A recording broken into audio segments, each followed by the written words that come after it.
Hurricane Rita struck Lufkin with a vengeance. It was pretty good. There was a few scary moments, you know, when you have a lot of debris and the wind really kicks up. We were looking at our canopy wondering if it was going to survive. This Diamond Shamrock station was virtually destroyed by 60-mile-an-hour winds. So were many homes. The windows are down, but the wind was so strong that it was blowing the curtains out even though the windows were down. Were they those 60-mile-an-hour winds? We definitely saw 60-mile-per-hour winds here until our weather system that is on top of the building disappeared. Not only are high winds causing a big problem with structural damage, downed trees and power lines, but flooding is also becoming a really big problem in low-lying areas. We're here in this underpass. As you can see, one motorist has already felt the wrath of Rita. But you get a lot of rain and you have runoff, and the city of Lufkin has trouble with flooding. So does the city of Nacogdoches. Police say they've seen plenty of flooding and 3/4 of the city is without power, not to mention roofs and windows. I lost a kitchen window in mine. We've got our roofs now are all leaking. We've just, it's been hellacious. However, nobody was hurt. And that, police say, is a blessing, considering Rita's strength when the storm made landfall. I stood here and watched the shingles fly off the courthouse, and I've never seen anything like that. Don't care to see it again.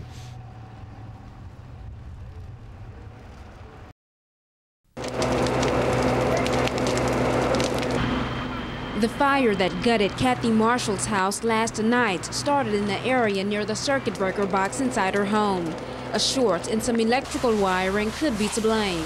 She has some dogs on the little patio, so we went over there to let the dogs out, and by that time it was just fully engulfed in flames. Marshall was not home when the fire broke out, but 3 of her 5 pets were killed. One of her surviving dogs is in an animal hospital with burns and smoke inhalation.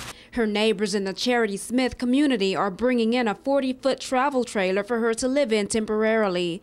Some of them believe her home could have been saved with a quicker response from firefighters. You had ETOL coming, you had Zavala coming, you had OR coming. I just think the response should have been a lot quicker than what it was if there wouldn't been so much confusion with the dispatchers and the fire people. Huntington volunteer firefighters got to the scene in just 12 minutes, but the other crews had trouble finding the burning house. But authorities tell us that did not affect how quickly the fire got put out. No, not really, because it was up in the attic, and was I think 3 ceiling plus a double roof. And when the fire got up in the attic, we just couldn't get to it. The people who live out here say this is the 4th home in this area to burn to the ground in the last 2 years. Ramonica Jones, KTRE, East Texas News 9. Maxine Ross has lived on Esther Street for more than 20 years. During that time, not much excitement has happened around here. She was inside eating lunch with her family today when that suddenly changed. I really don't know what happened. We were eating lunch and we came in here and all these police and ambulance and everything was out here, so I really don't know what happened. Beverly Smiths only lived on Betty Street for a year. Her home is just a few houses down from where the short standoff happened. She was outside with her grandson when officers started swarming her street. Officers drove through looking for, I guess, an address or something, and right after that we seen a lot of other officers come through, and they told us to, quietly go into our home because it was a situation that was happening and they were trying to get it under control. Not long after the standoff started, authorities arrested their suspect. He was still armed with a deer rifle. Authorities say he did not commit a crime, so he's not likely to face charges. His neighbors aren't used to so much activity around here, and from now on, they'd like to keep it that way. Ramonica Jones, KTRE, East Texas News 9. February 1st, 2003 is a day many East Texans will never forget. Small communities thrust into the national spotlight still struggle with the memory of what they saw. Some of the worst was seen around the Toledo Bend Reservoir, where new monuments have been unveiled. We know that we experienced history, and this is a part of history that will always be a part of so many people. Some of those people are the search and recovery volunteers who attended Tuesday morning's memorial in Hemp Hill. On that day, at 8:01 a.m., their mission ended in Sabine County. At that time, Sabine County and thousands of volunteers picked up their mission and completed it with the return of those 7 brave men and women to their families. A granite marker honoring Columbia's 7 astronauts was unveiled. I am certain that these astronauts would want more than anything else for us as a society to continue their life's work. Another granite monument was erected to honor the 2 U.S. Forestry servicemen who died when their helicopter crashed during the search. And the great help that we had to recover our crew was just tremendous, and we really appreciate it. We're working very hard. We should fly the shuttle again in May, and the hearts and prayers of East Texas will be with us when we fly again. The city of Hemphill is currently planning a nose cone memorial at their visitors center. Once federal funding for the monument is secured, design ideas submitted by Texas A&M students will become a reality. Guys, back to you.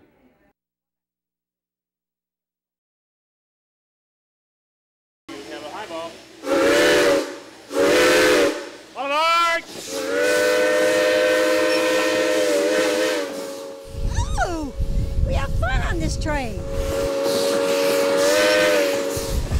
With all these children, there's not a child on here that you couldn't have fun with. This is good. I love people. I enjoy people. People are so diversified that you seldom meet anyone that's the same. It's an ugly people. Are we really ugly things?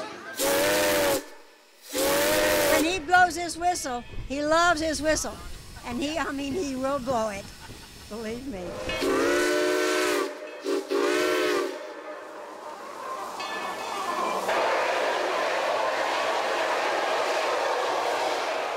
The whistle and the bell, they'll sound at the same time.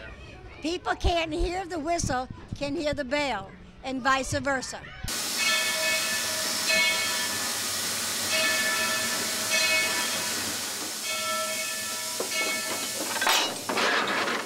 Engine 300, you have a high ball.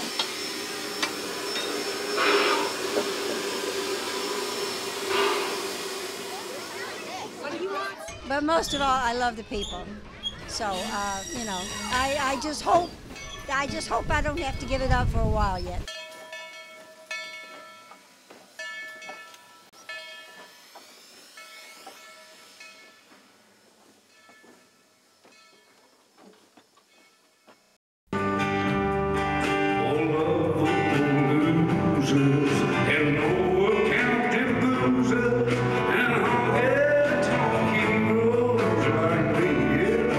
I'm surprised they even inducted me. I really am humbled by it and grateful that I'm able to get in here and surprised a bit. Just like the songs I leave behind me, I'm gonna live forever. This is a big deal here for me. It's my home state. I made it by the skin of my teeth. And this officially makes you the newest member of the Texas Country Music Hall of Fame.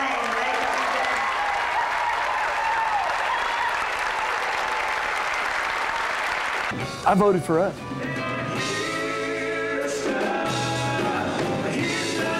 I'm very glad. We're very honored. These folks have been very nice. There's a crowd of people out there wanting to hear us sing. And like I say, I'm a native-born son of Texas, as are my 2 brothers, Steve and Rudy. So the opportunity, the honor, the great honor that they've bestowed on us to be members of the Texas Country Music Hall of Fame is something that we're very grateful for.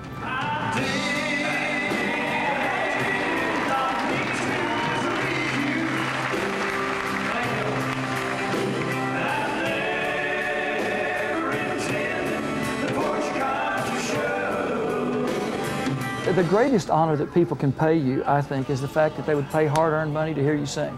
We had our shot, we've had a wonderful life, and we're grateful for it. The newest members of the Texas Country Music Hall of Fame, Larry, Steve, Rudy, Dick, Kaplan brothers.